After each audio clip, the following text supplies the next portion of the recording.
لا يحب الله الجهر بالسوء من القول إلا من ظلم، وكان الله سميعا عليما. إن تبدوا خيرا أو تخفوه أو تعفوا عن سوء فإن الله كان عفوا قديرا. إن الذين يكفرون بالله ورسله ويريدون أن يفرقوا بين الله ورسله ويقولون نؤمن ببعض ونكفر ببعض ويريدون أن يتخذوا بين ذلك سبيلا، أولئك هم الكافرون حقا، وأعتدنا للكافرين عذابا مهينا. والذين آمنوا بالله ورسله ولم يفرقوا بين أحد منهم أولئك سوف يؤتيهم أجورهم، وكان الله غفورا رحيما. يسألك أهل الكتاب أن تنزل عليهم كتابا من السماء فقد سألوا موسى أكبر من ذلك أكبر من ذلك فقالوا أرنا الله جهرة فأخذتهم الصاعقة بظلمهم ثم اتخذوا العجل من بعد ما جاءتهم البينات فعفونا عن ذلك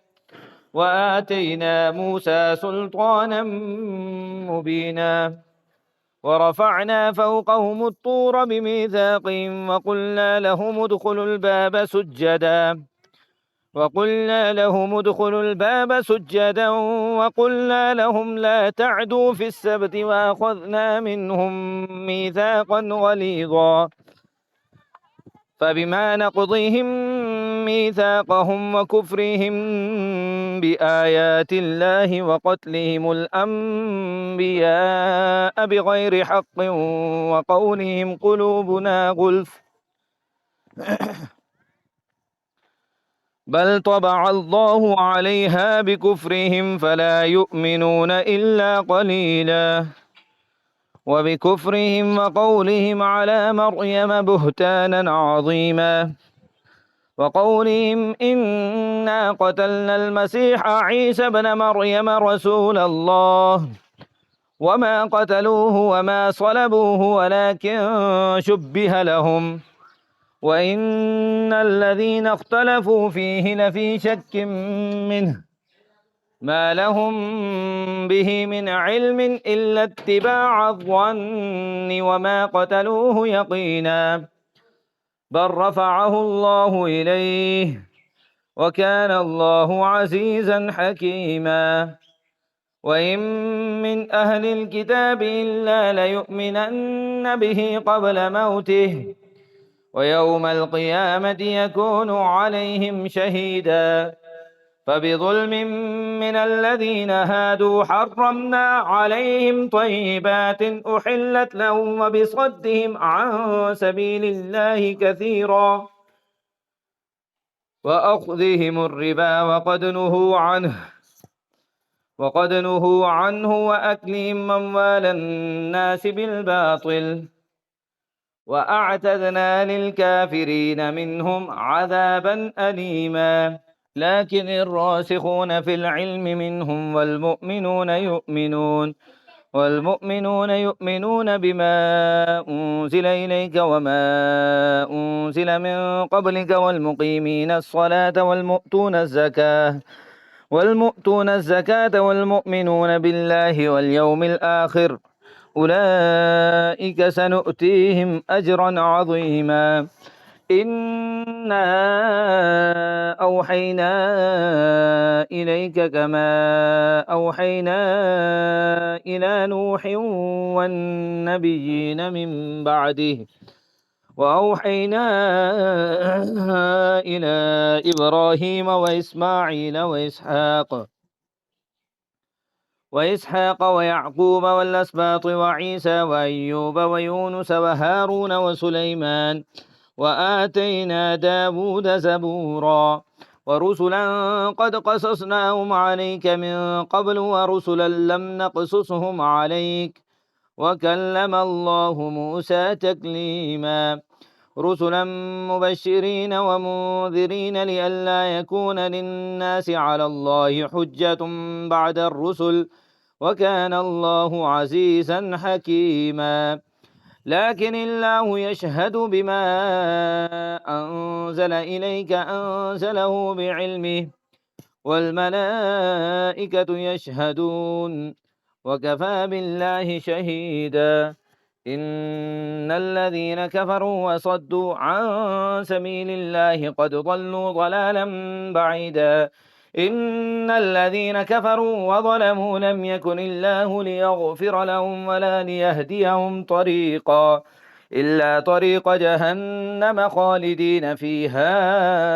أبدا وكان ذلك على الله يسيرا يا أيها الناس قد جاءكم الرسول بالحق من ربكم فآمنوا خيرا لكم وإن تكفروا فإن لله ما في السماوات والأرض وكان الله عليما حكيما يا أهل الكتاب لا تغلوا في دينكم ولا تقولوا على الله إلا الحق إنما المسيح عيسى بن مريم ورسول الله وكلمته ألقاها إلى مريم وروح منه فآمنوا بالله ورسله ولا تقولوا ثلاثة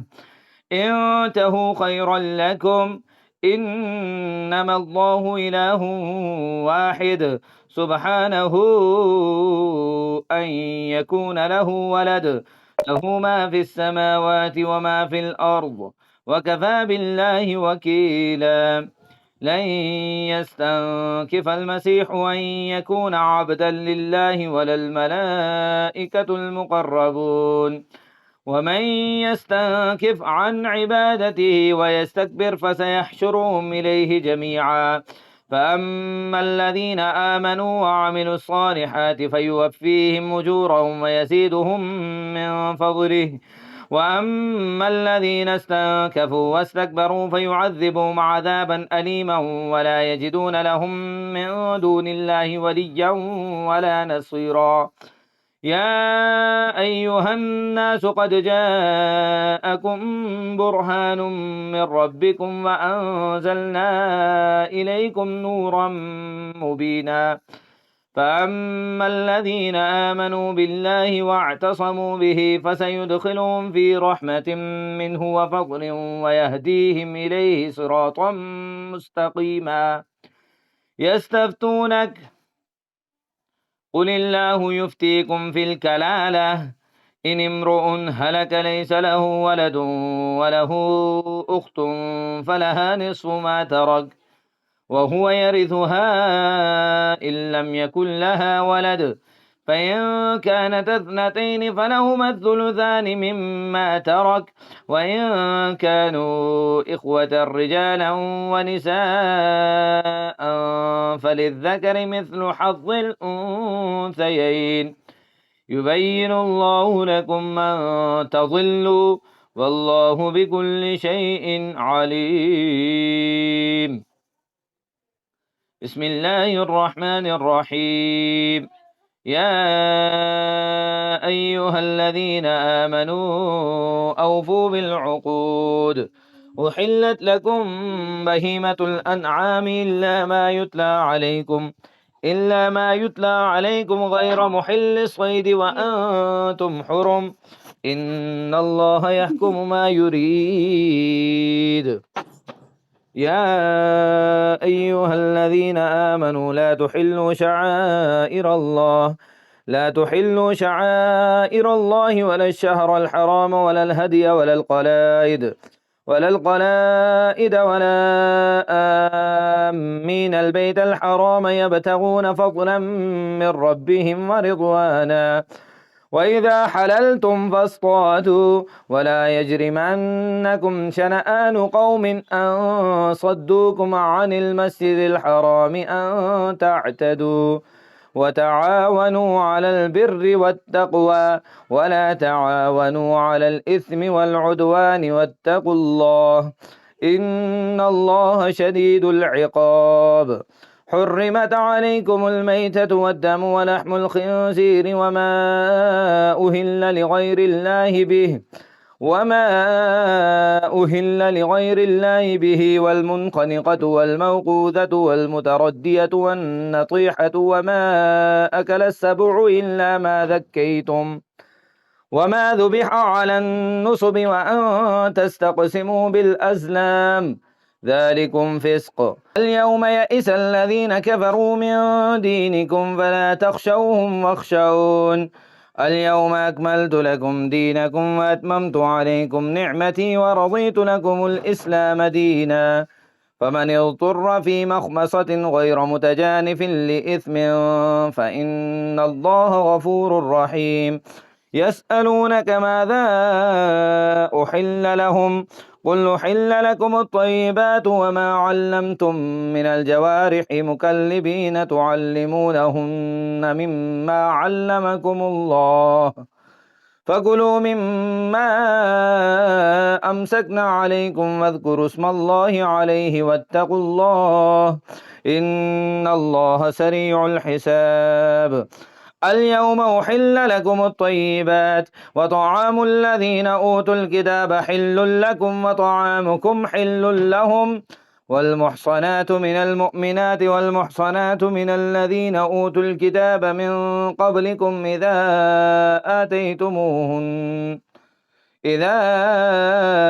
آتيتموهن أجورهن محصنين غير مسافحين ولا متخذي أختان ومن يكفر بالإيمان فقد حبط عمله وهو في الآخرة من الخاسرين. يا أيها الذين آمنوا إذا قمتم إلى الصلاة فاغسلوا وجوهكم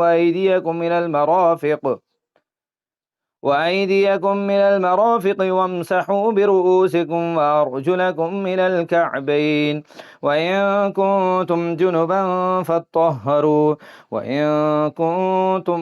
مرضى أو على سفر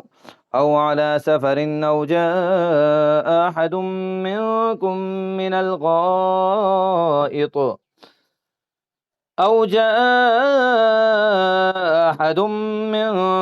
الغائط أو لامستم النساء فلم تجدوا ماء فتيمموا صعيدا طيبا فامسحوا بوجوهكم وأيديكم منه ما يريد الله ليجعل عليكم من حرج ولكن يريد ليطهركم وليتم نعمته عليكم لعلكم تشكرون. واذكروا نعمة الله عليكم وميثاقه الذي واثقكم به إذ قلتم سمعنا وأطعنا واتقوا الله إن الله عليم بذات الصدور. يا أيها الذين آمنوا كونوا قوامين لله شهداء بالقسط ولا يجرمنكم شنآن قوم على ألا تعدلوا اعدلوا هو أقرب للتقوى واتقوا الله إن الله خبير بما تعملون. وعد الله الذين آمنوا وعملوا الصالحات لهم مغفرة وأجر عظيم والذين كفروا وكذبوا بآياتنا أولئك أصحاب الجحيم. يا أيها الذين آمنوا اذكروا نعمة الله عليكم إذ هم قوم أن يبسطوا إليكم أيديهم فكف أيديهم عنكم واتقوا الله وعلى الله فليتوكل المؤمنون. ولقد أخذ الله ميثاق بني إسرائيل وبعثنا منهم 12 نقيبا وقال الله إني معكم لئن أقمتم الصلاة وآتيتم الزكاة وآمنتم برسلي وعزرتموهم وأقرضتم الله قرضا حسنا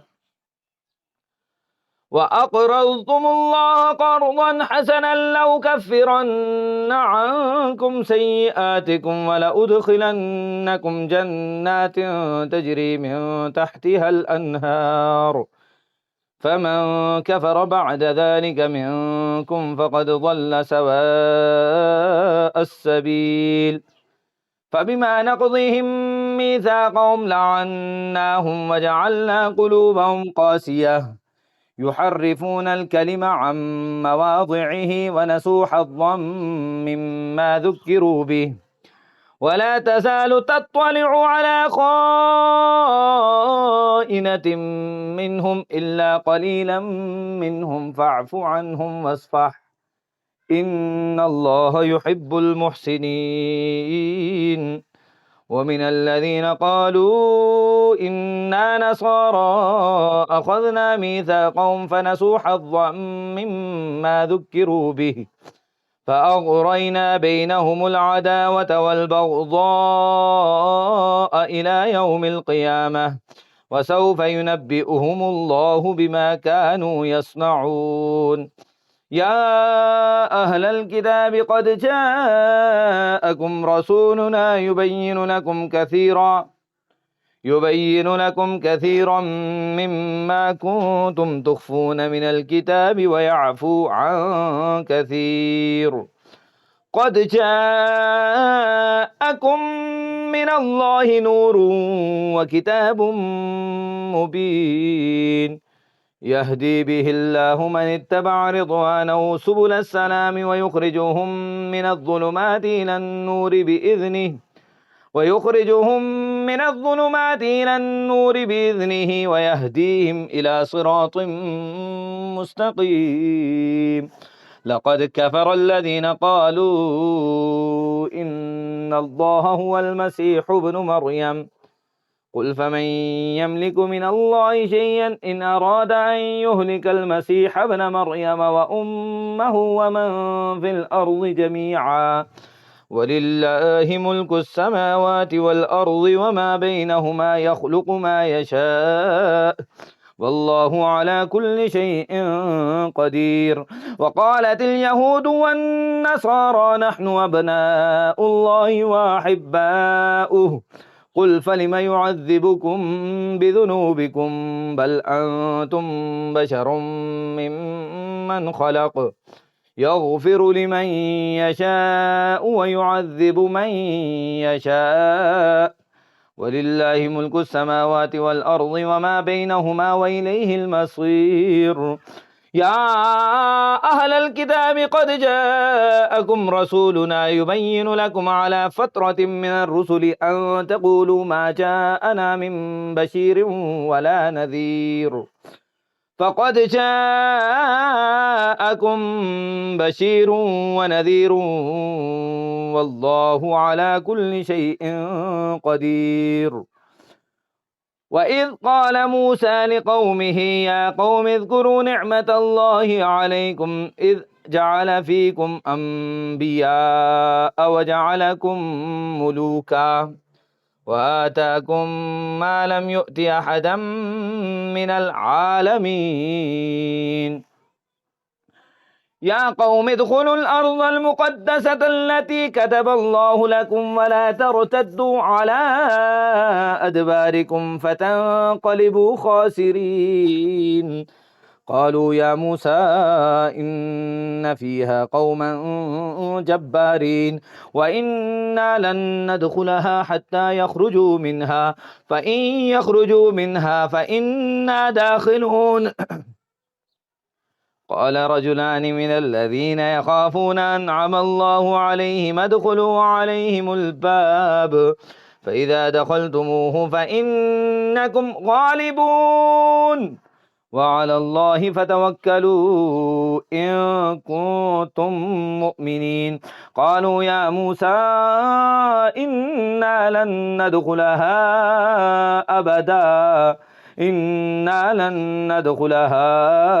أبدا ما داموا فيها فاذهب أنت وربك فقاتلا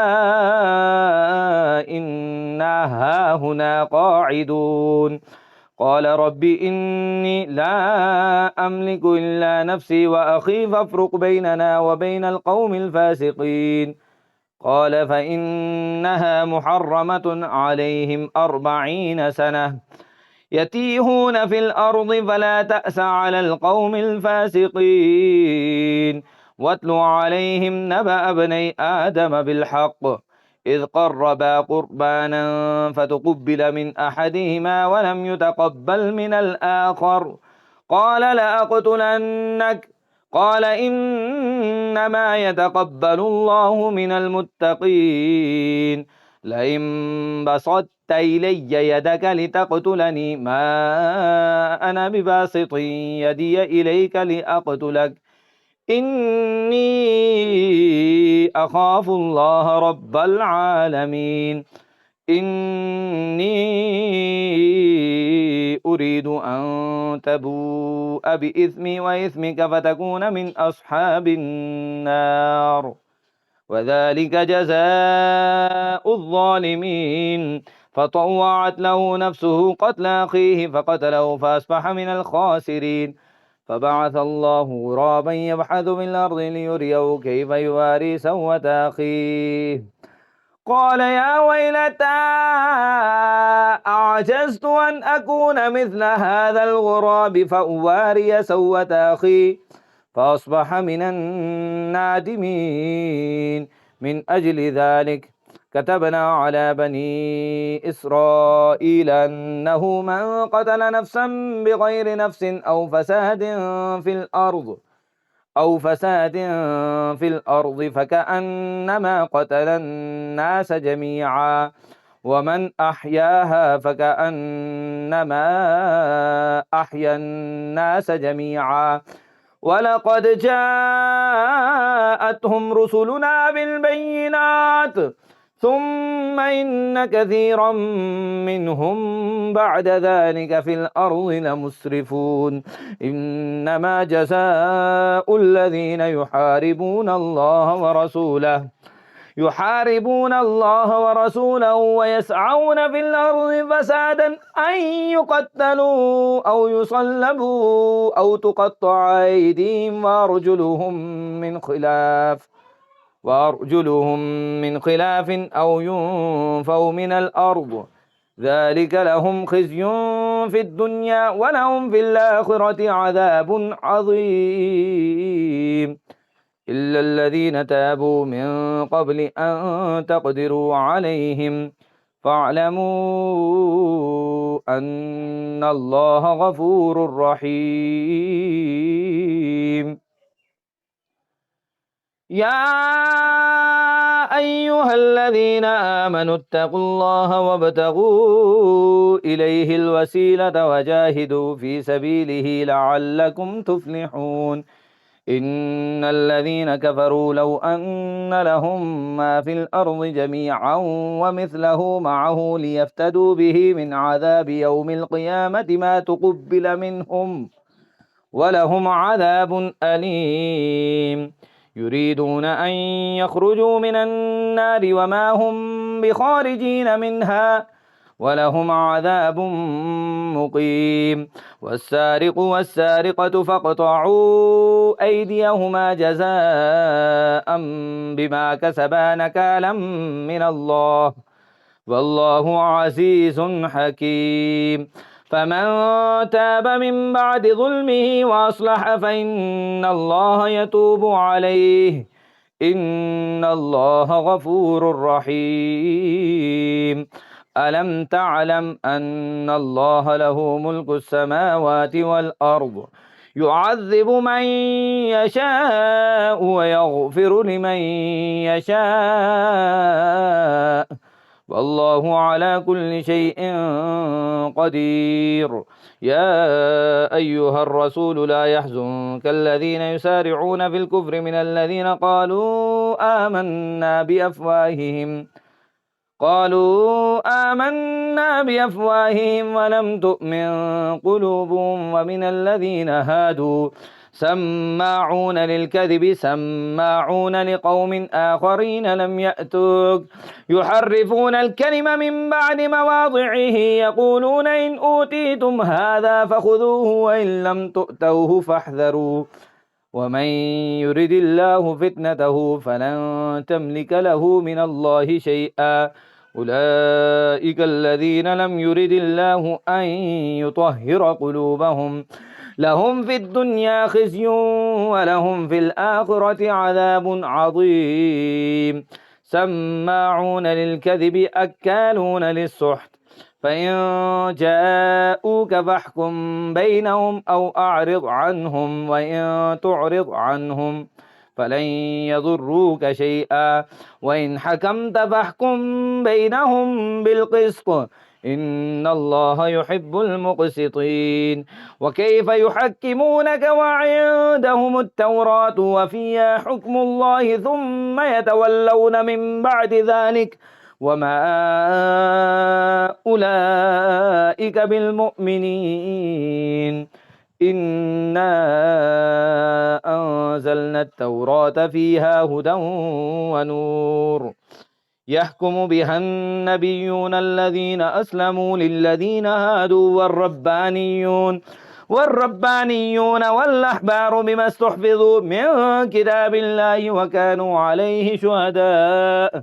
فلا تخشوا الناس واخشوني ولا تشتروا بآياتي ثمنا قليلا ومن لم يحكم بما أنزل الله فأولئك هم الكافرون وكتبنا عليهم فيها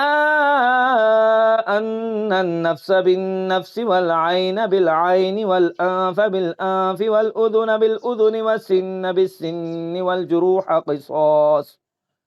فمن تصدق به فهو كفارة له ومن لم يحكم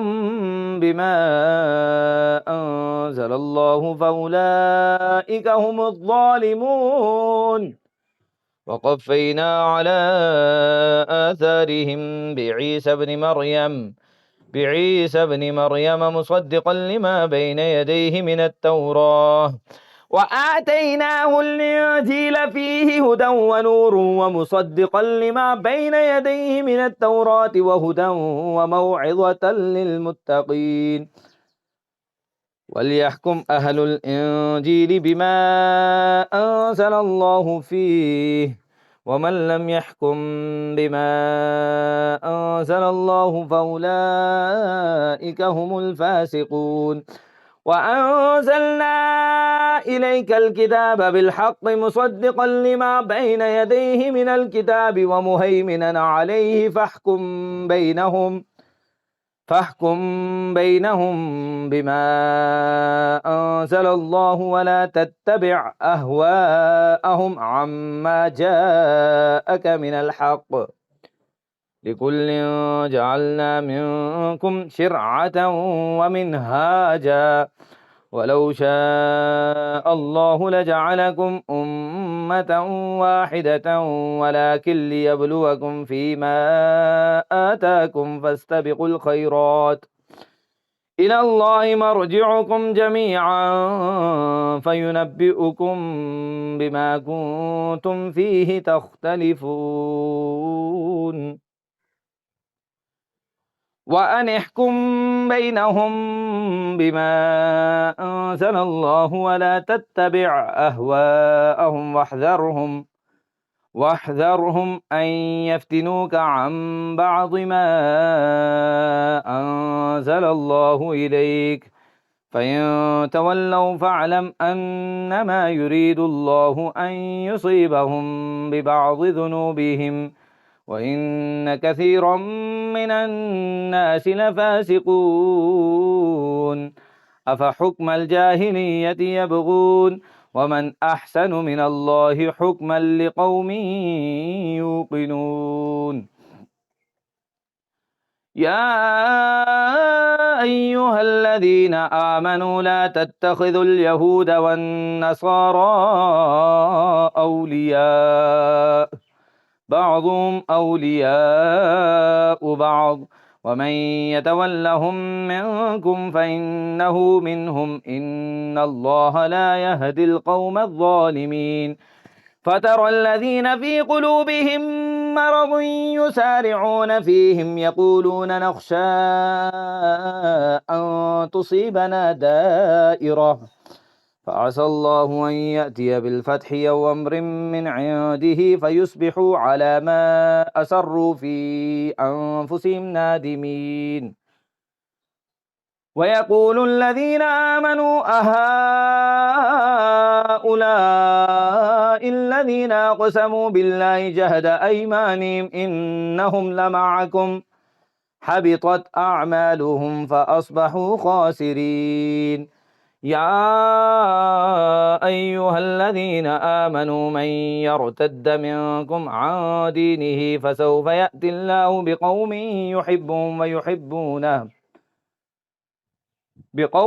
يحبهم ويحبونه أذلة على المؤمنين أعزة على الكافرين يجاهدون في سبيل الله ولا يخافون لومة لائم ذلك فضل الله يؤتيه من يشاء والله واسع عليم. إنما وليكم الله ورسوله والذين آمنوا الذين يقيمون الصلاة ويؤتون الزكاة وهم راكعون ومن يتول الله ورسوله والذين آمنوا فإن حزب الله هم الغالبون. يا أيها الذين آمنوا لا تتخذوا الذين اتخذوا دينكم هزوا ولعبا من الذين أوتوا الكتاب من قبلكم والكفار أولياء واتقوا الله إن كنتم مؤمنين. وإذا ناديتم إلى الصلاة اتخذوها هزوا ولعبا ذلك بأنهم قوم لا يعقلون. قل يا أهل الكتاب هل تنقمون منا إلا أن آمنا بالله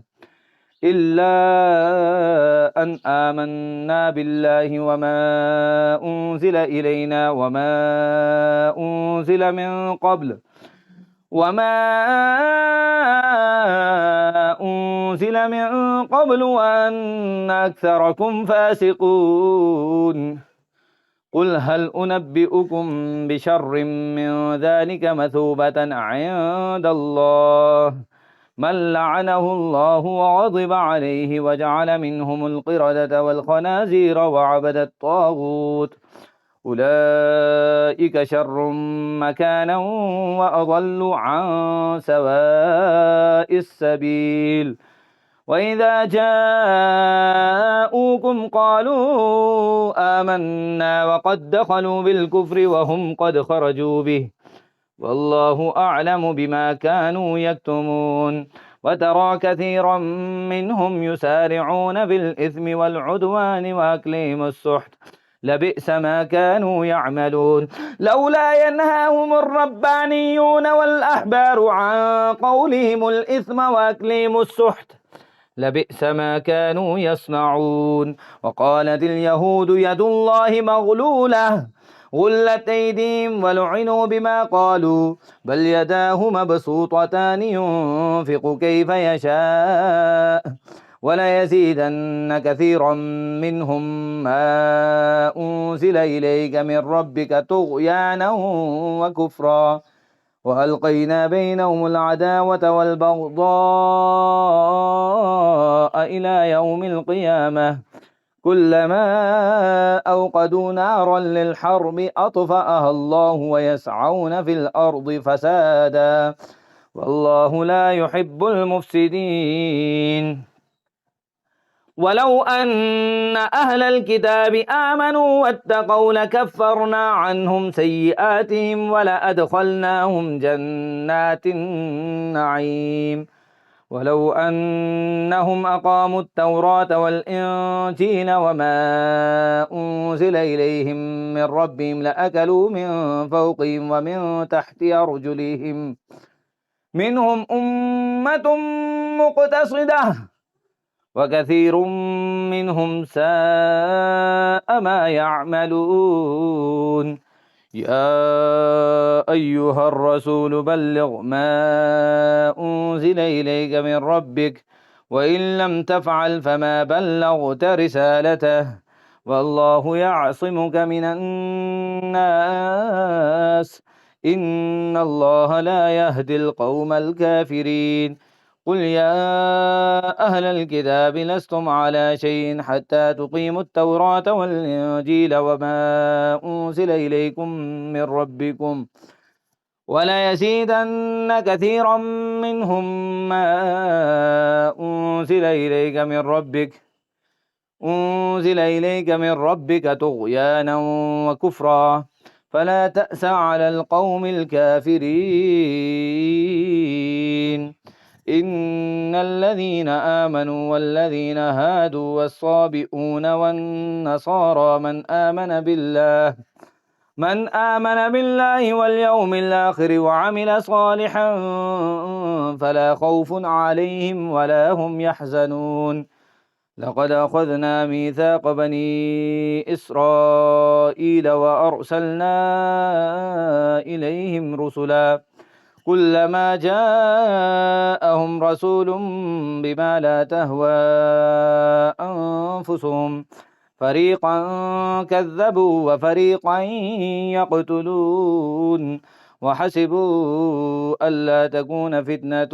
فعموا وصموا ثم تاب الله عليهم ثم عموا وصموا كثير منهم والله بصير بما يعملون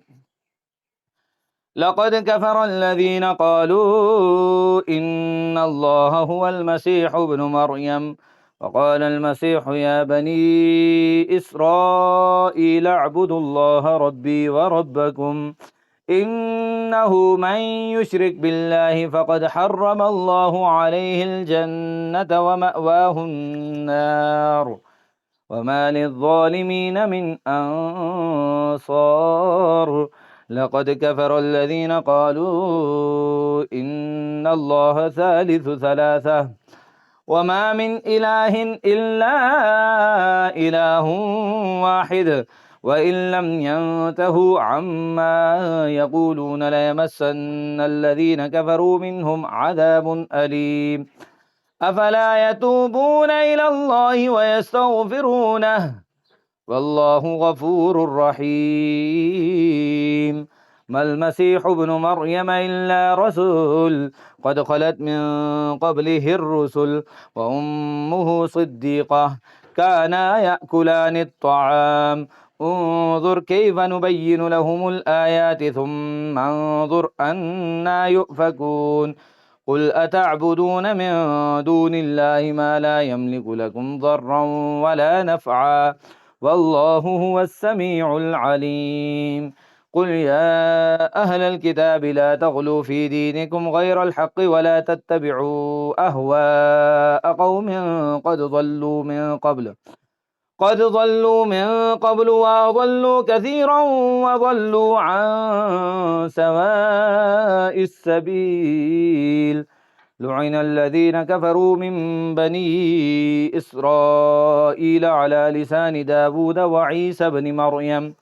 ذلك بما عصوا وكانوا يعتدون كانوا لا يتناهون عن منكر فعلوه لبئس ما كانوا يفعلون ترى كثيرا منهم يتولون الذين كفروا لبئس ما قدمت لهم أنفسهم أن سخط الله عليهم وفي العذاب هم خالدون ولو كانوا يؤمنون بالله والنبي وما أنزل إليه ما اتخذوهم أولياء ما اتخذوهم أولياء ولكن كثيرا منهم فاسقون لتجدن أشد الناس عداوة للذين آمنوا اليهود والذين أشركوا ولتجدن أقربهم مودة للذين آمنوا الذين قالوا إنا نصارى ذلك بأن منهم قسيسين ورهبانا وأنهم لا يستكبرون